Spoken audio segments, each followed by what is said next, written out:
This is Hannibal from the HannibalTV.com with a daily combat sports news update for you. I have not watched the Undertaker Last Ride documentary Chapter 5 yet.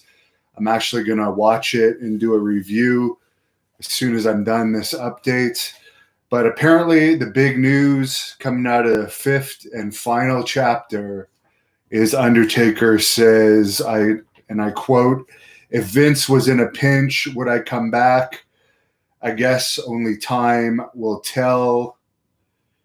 In case of emergency, break glass, you pull out Undertaker. I'd have to consider that.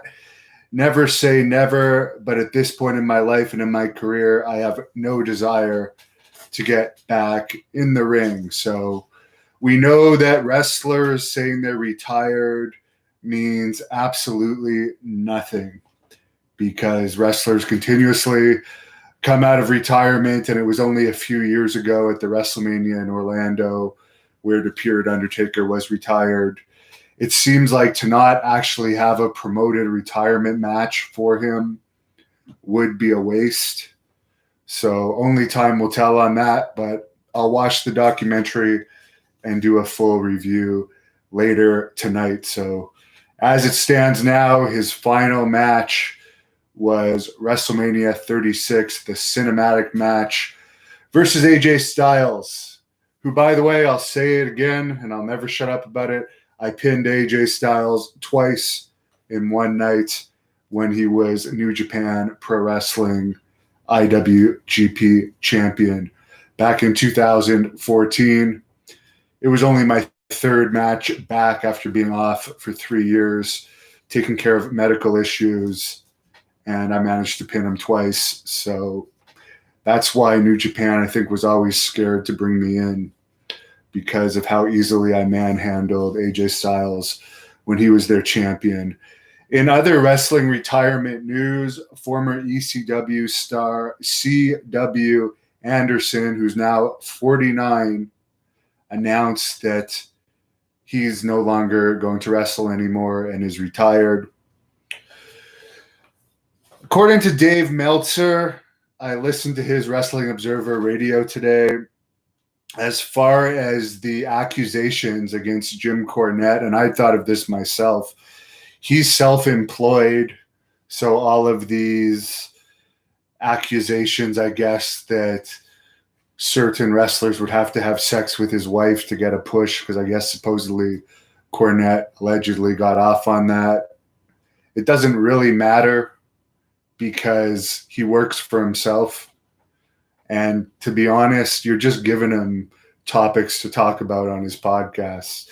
So I don't think this makes a big difference for Jim Cornette. But for a guy like MLW ring announcer Mark Adam Haggerty, he has been fired for allegedly sending inappropriate text messages to minors. Now, I don't think MLW has ran a show since February or so, and I believe February was actually the last time they ran a show, and it doesn't look like they're going to run again in 2020. Most of their talent only gets paid when they appear, so it's not like this guy will be losing out on much money. As I've reported previously, Ted Hart was only making, according to Ted, $500 a night in MLW, so it's not like they run often or pay well. Although I'm sure some people in the company, like Jacob Fatu, have decent contracts. I guess some people are fearful with all these accusations coming out in the UK that the NXT UK brand might be shut down. The main reason, according to Meltzer, why WWE opened up that NXT UK brand was to fight the World of Sports UK company that was trying to operate a few years ago in the UK, but it's out of business. And NXT UK hasn't done house shows for a long time. I don't even remember when their last taping was. And from what I understand, there was like no actual consistent training for the UK development talent. It was like every so often they would have like camps that they would all have to go to. But other than that, there's not much. So some people are fearful that they might just close that entire brand because a lot of the people, I guess, allegedly involved with that have been had some accusations against them, according to reports. Joey Ryan is another guy that had some sexual assault accusations against him. I guess, according to Meltzer, he's come out and said he's done a lot of things in his life he regrets.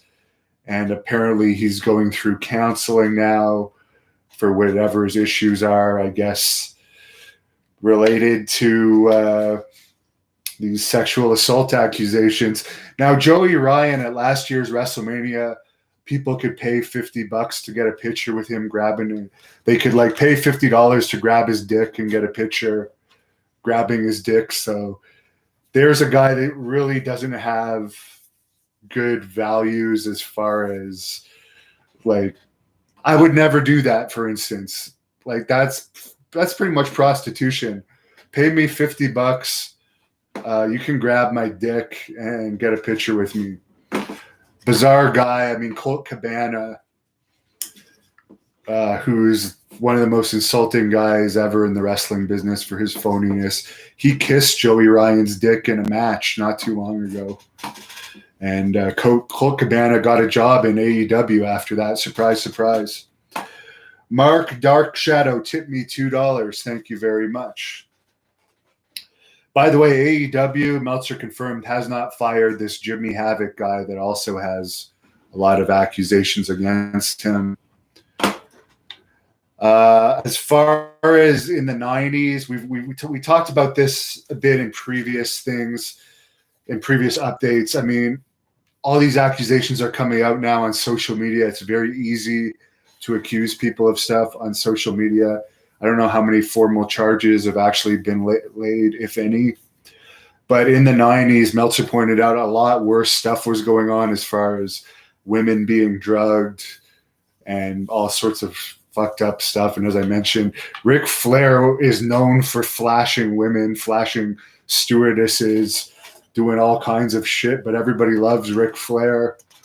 But luckily for him, he was in the days that not everyone had a cell phone camera, or he would have been in a lot of trouble too. A lot of these wrestlers that are some of the greatest wrestlers of all time, if social media had been around, with how PC everyone is these days. And I'm not saying, I don't agree that Ric Flair should have been able to go and whip his dick out to everybody. I mean, because for one thing, no one else could get away with it. I guess he had such a charming personality, he could get away with it.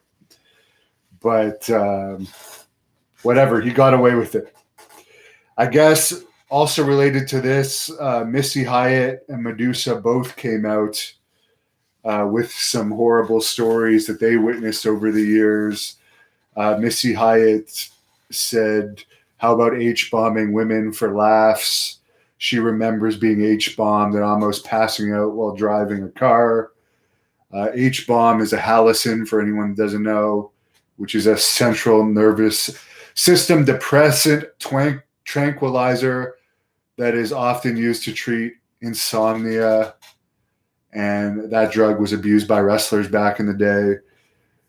Hyatt also said she remembered one indie wrestling valet getting H-bombed and almost got raped by a so-called born-again wrestler. We've heard about these born-again wrestlers like Ted DiBiase, that their Christianity is somewhat questionable. At one point, Jake Roberts and Greg Valentine and Buff Bagwell were also on the religious circuit. Which, by the way, does anyone remember the NWA did a joke about H-bombing with Austin Idol back when they were still running shows? They did some comedy skit where they were kind of making a laughable joke about kind of like a skit about H-bombing wrestlers back in the 80s, and H-bombing females at bars. And isn't it funny that this David Lagana guy is now fired from NWA for doing some really interesting stuff, I guess. Well, he hasn't been fired. He resigned. Sorry, David Lagana resigned, but this is the same guy that's doing these skits, laughing about H-bombing women. Apparently, this David Lagana guy was the vice president of the NWA and was in charge of a lot of their content, worked closely with Nick Aldis.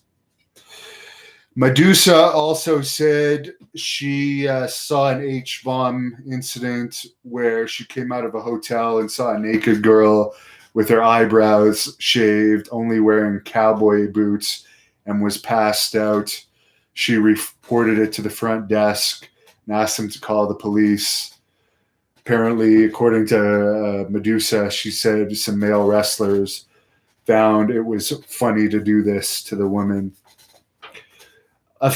This is kind of funny, related to the Wednesday night ratings war, on the war of basically the 0.2s, which is pretty pathetic considering the budget of AEW, which is run by a multi-billionaire. Basically, Becky Lynch and Sasha Banks, their segment on NXT beat the viewership of the Chris Jericho segment on AEW Dynamite. The Sasha Banks segment had 757,000 viewers, while the Chris Jericho segment had 706,000 viewers. So I guess Banks and Bailey tweeted something about this, to which Jericho responded that his segment, although it lost in viewers, actually, quote, smoked them in the 18 to 49 demographic, whereas 367,000 people watched the Jericho segment compared to 264,000 for the Sasha Banks segment. So Jericho has now been reduced to bragging about 367,000 people watching him. That's how low Chris Jericho has sunk. He's bragging about 367,000 people watching him on AEW Dynamite. IWA Mid-South, I guess, ran a show on Friday night, and they had about 100 people in the crowd. They were charging $20 a ticket. They made about $2,000 in revenue.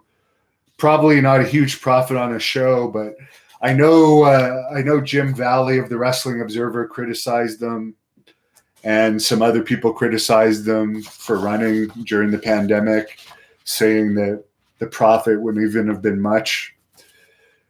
But Ian Rotten or Axel Rotten, I think it's Ian Rotten that runs it. He says there was 300 masks available to fans that were there at the show, and the fans chose not to wear masks. I guess there's a picture that came out that showed that the fans weren't wearing masks, but I guess Rotten is saying there were masks available and the fans chose not to wear them. I know here in Canada, total cases of COVID-19 is only about 100,000 total cases, okay? The whole country since the beginning. There's not much forced mask wearing here in Canada. You can go to the grocery store, not wear a mask.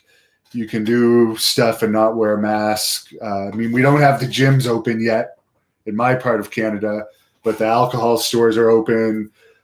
Walmart's open. I went to the store to get some barbecue equipment yesterday. That's open. And I would say only 5% of the people in stores are wearing masks. Where I see videos in the US, they're actually not letting people in stores over masks and making a huge deal out of it. So I think if people don't want to wear masks, who the hell cares? Let them. If you're freaked out and paranoid and want to live in fear, stay in your house. And if you go out, wear a mask, wear the big face shield if you want. But if you don't want to, you should have the right not to. Our freedoms are being taken away, and it sucks. I've lost literally about 15 pounds. So say I caught COVID-19. I doubt I would have lost 15 pounds. I would have had it for a week or two, what most people get, recovered. Just like the vast majority of people recover. There's like 1% or less death rate. But because I've been restricted from lifting heavy weights for, I think it's been 99 days now, almost 100 days now, with no end in sight for the opening of Ontario gyms. It was supposed to be June 29th, but apparently it's going to be delayed more. I'm not getting the muscle mass, which, by the way, I'm wearing my dog's shirt today since it's Father's Day. And Rich Beltold Jr. tipped me $4. Thank you, Rich Beltold Jr. Oh, Mike Hamilton tipped me $15. Thank you, Mike Hamilton. He says, do I think WWE will ever get back to where it was in popularity because guys like Drew McDonald or Drew McIntyre and Otis keep exposing the business? People are over it. Not only that, but like the Undertaker Last Ride documentary exposes the business too. And I talked about yesterday, someone asked me yesterday, what's my favorite match that I remember of all time? And my favorite match was the Macho Man versus Ric Flair WrestleMania 8 match. Yes, I was younger then, but I knew wrestling was fake. But because the build-up was so good in that match, I was actually praying to God for Macho Man to win. And I remember just being so into that match. And I don't think that can happen anymore because guys are saying they're friends before they even wrestle. So I don't know. Maybe maybe they're not going to do this, but Billy Corgan's got rid of this David Lagana guy now, or he's resigned because he's some type of pervert allegedly, which doesn't surprise me. The booking of NWA was horrible. If they actually wanted to get NWA popular again, or any wrestling company popular, they honestly need someone like me in charge that will actually punish wrestlers that want to break kayfabe. Fire them, basically, straight out fire them, and bring realism back to the business and bring respect back to the pro wrestling business. Everyone was talking about this comedian recently that made fun of wrestling and got a lot of publicity over making fun of wrestling, but we can't defend people that are making fun of it because it sucks. When you have a giant squid entering wrestling matches and a match just ends when a giant squid appears, and then the next day nothing's mentioned about what happened with the squid, and we're just all supposed to think this is normal. It's just stupid.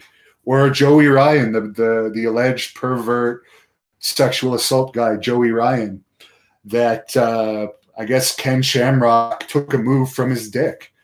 So if people say wrestling's stupid, how am I supposed to say, no, it's not stupid? They can just show me that video.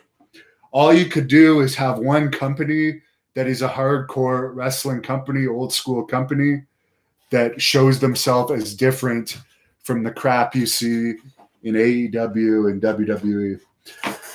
I'll get into a couple of your questions. Boner Breaker 69 says, nice hat. This is my official Canadian surveillance hat that one of my friends that has been following my UFO videos knows that I'm a big fan of this type of stuff and got me this hat. He works for the government, so thanks a lot. Michael Kennedy says, loved my Goldilocks shoot interview. That shoot interview is now posted free in full. I'm interviewing Jimmy Corderas tomorrow, and later next week, the Warlord. I'm continuously working on interviews. It sucks that the border's closed, but I'm doing my best. Justin Swift says, like you said last week, there's a huge payday waiting for the Undertaker retirement match. There is, and that's why they can say whatever they want. As Undertaker, let me look at this quote one more time. If Vince needs to break the glass and pull out the Undertaker again in case of emergency, he will. I mean, they did this. Remember the Madison Square Garden show last September that Kofi Kingston headlined? It was the lowest drawing TV taping for pro wrestling ever in the history of Madison Square Garden, with Kofi Kingston headlining. They only had about 7,000 fans in attendance. And the week before, let's break the glass, let's add the Undertaker to the card, because there was even less than 7,000 pre-sold tickets. So, I mean, with the popularity of wrestling dwindling, I'm sure Vince is going to have to break the glass. But I would say for the fans, they should do an official Undertaker retirement match. It makes no sense not to. Give the fans proper closure on the Undertaker and let the super fans be there for it. I would say. I don't think he should, as beat up as he is, I don't think he should retire. And don't do this. Don't do it in Kuwait, or not Kuwait, Saudi Arabia. Don't do it in one of those countries that have like zero human rights values. Do it in the US or Canada or the UK, and let the Undertaker's true fans be there to support him, because I don't think that we should really encourage fans to travel to places like Saudi Arabia, where we should be helping the economy of countries like that have so little regard for human rights. A couple more questions. There's a lot of them. Ben Richardson says, I'm good with the Taker retirement. Feel there's nothing else for him. He did it all. He did it all, but he didn't have an official retirement match. Chris Lee says, wish the Undertaker the best in his second life with his family. As I said, I don't buy it. He can say all he wants. I say we'll see him back. DBag0584 makes a joke about Jim Cornette's wife, says she's sexy. She was a wrestling manager at one point, and I guess if you like big women, you might think she's sexy. Richard Min says Joey Ryan has a lot of things he regrets. Is that only in the wrestling ring? As I've said numerous times, the goofballs in wrestling, like the Joey Janellas and the Joey Ryans, they can say because they got millions of hits on some stupid comedy video that they're doing great things for the wrestling business. But people will click on that to watch the 5-second clip because it's stupid. It's not going to make them tune into the product. And we've seen Joey Ryan's part of Impact Wrestling, which hasn't released viewership since October of 2019, when it was getting like 2,600 average viewers. Yes, that's right. 2,600 average viewers. So if Impact was doing so great, why don't we see the viewership of Impact? Long Duck Dong is back. Is it me or Canadians always angry about stupid stuff? I don't know what you mean by that. I don't know where you're from, but in the U.S., there's been riots everywhere. People getting pulled out of their cars and beat up. People getting attacked in grocery stores and department stores for no reason. I haven't seen any of that in Canada. Now, I can't say we're all polite as some people think, because, I mean, I worked in the security industry long enough to know there's a lot of crazy people in Canada. But as far as why are Canadians always angry, I don't think we're much different. Another $5 tip from Long Duck Don that says, now is the time to interview Cornette. He doesn't want to do an interview with me. He's turned down an interview with me 3 times. So he's never going to do an interview with me. So if people say no continuously, I'm not going to keep bothering them. I move on to the next interview. So don't ever expect a Jim Cornette interview. It's not because of me. It's because of him. I've had Penzer, who was friends with the Mask. I've had the two-man power trip of wrestling, who was friends with the Mask for me. I asked directly once, and he said no every time. So don't expect a Jim Cornette interview. So yeah, EWS says Cornette would be cool to interview. From what he told me, he only wants to do his own stuff now. So you can't blame him for it. I'm going to sign out. I'm going to watch this Undertaker documentary, and I'll do a review of it probably around 11. It's on Daily Motion. I've already looked it up. But if you go to the Hannibal TV on Twitter, we are on Twitter. On Instagram, we're also on there at the Hannibal TV. And we do have a Great North Wrestling podcast on iTunes. Go to thehannibaltv.com for the direct link. Look in the description for the direct link. So thanks for all the questions. Jerome Brown says you didn't answer the New Jack question. There's like over 100 questions here. People always like diss me because, okay, I'm trying to read my news. They diss me because I don't look at the camera. I'm trying to read the news. There's over 100 questions here and look at the camera at the same time. It's very difficult to do. Frank Richards tipped me $2. Says he enjoys the content. Stay well. We'll close on that. Frank Richard, thanks a lot. Thanks for everyone that gave me a tip. Helps get me more interviews.